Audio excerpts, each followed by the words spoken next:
As you know, I started my career as a van driver in Colombo. Then I studied BSc in IT. Unfortunately, I'm not able to complete my degree. And then I started doing digital marketing since 2008 onwards.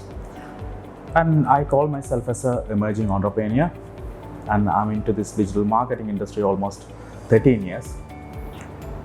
I would say almost 10 years past, I would say I'm just growing into business rather than calling myself as an entrepreneur. Leadership is a lifestyle and also it's a mindset. So the way that we look at things, the way that we see and face every problem as a challenges, this is what we call as a leadership mindset. So people used to say, study about leadership from the books, from the articles and videos. But in my opinion, everyone's lifestyle is different. The way that we look, the way that we take challenges is completely different because it's all about the mindset.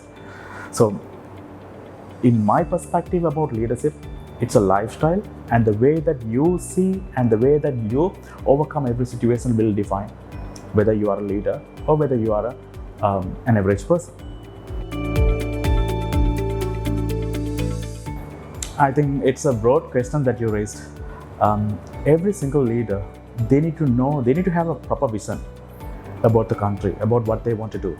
And the second thing, they also need to have a proper strategy, like a path, how they want to drive and how they want to lead the people.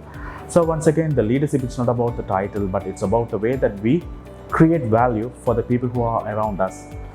If you look at the current context in Sri Lanka, it's not just talking about people, but I believe the system need to get a proper reconstruction. The system need to get a proper revamp, and that has to go through with the people power, and proper leadership with a great vision will drive and create more value for the country.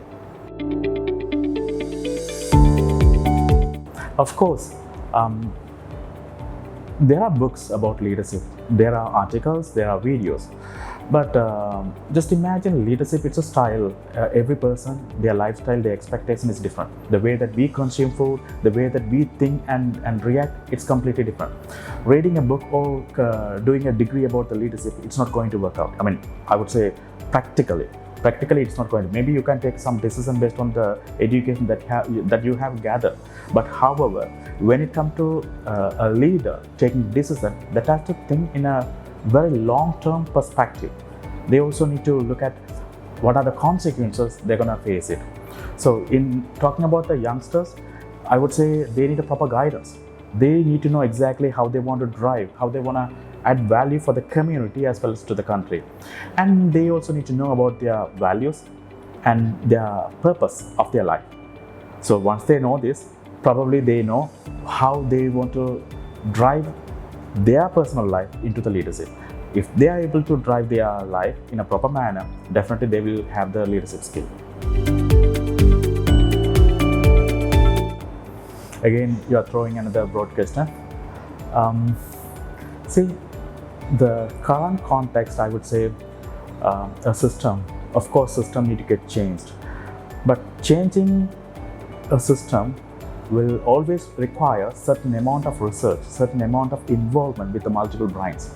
But we also need to understand why it happened. Okay, so if you don't know the reason why we are still in this situation, there's no point of just going through another system revamp. We need to know and what's our mistake as a citizen of this country. We vote out for the people. So we can't just blame others because we are part of the country, we are part of the system.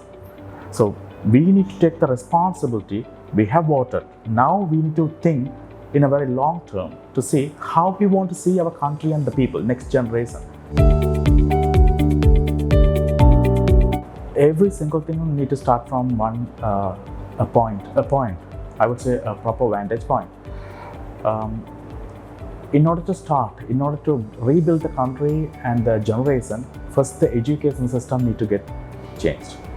So rather than learning about the history is important, it's vital for every country. But apart from the history and everything, at the current scenario, people need to know about the leadership first. Because in our country, our education system still teaching and creating more and more laborers and workforce. If you look at the current education system in the even every books talking about how you can earn money when you study this job, when you study this kind of courses. Say an example, if you are studying software engineering, you can earn 300,000. This is how every institutions are selling and creating more laborers. But nobody is telling if you study this leadership, you can be a leader, you can build a company, you can employ 100 employees, you can give a jobs for 100 team members. Because I would say the right word that we have to replace in our lifestyle is a teammate rather than employees. So employer-employees relationship always transactional, always a transaction. So which means, an example, if you do these things, I will pay you this amount. So that is not going to create a value.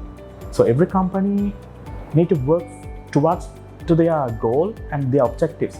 In order to do that, they need to have a proper system in place, and also the education and the contribution that we are doing as a citizen, that has to start from the scratch. I would say from the education.